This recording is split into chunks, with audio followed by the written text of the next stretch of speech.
रहा update news. प्रभाग 18 मध्ये शहर विकास आघाडीच्या उमेदवारांना वाढता पाठिंबा। चाळीसगाव नगर परिषद निवडणुकीच्या पार्श्वभूमीवर प्रभाग क्रमांक 18 मध्ये प्रचाराला वेग आला असून शहर विकास आघाडीच्या उमेदवारांना मतदारांचा उत्स्फूर्त प्रतिसाद मिळतोय।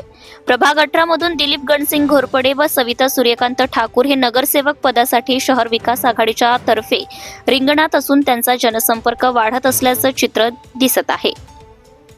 दरम्यान प्रभागातील नागरिकांनी त्यांना मिळत असलेल्या पाठिंब्यामुळे त्यांच्या विजयी शक्यताही अधिक बळकट होत असल्याची चर्चा राजकीय वर्तुळात सुरू आहे।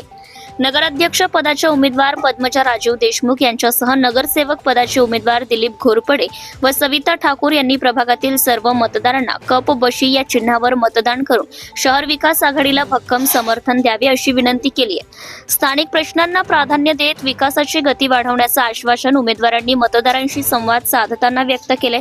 आगामी निवडणुकीत प्रभाग 18 मध्ये चुरस वाढण्याची शक्यता आहे। Bureau report Murad Patel. Subscribe now and press the bell icon. Never miss an update.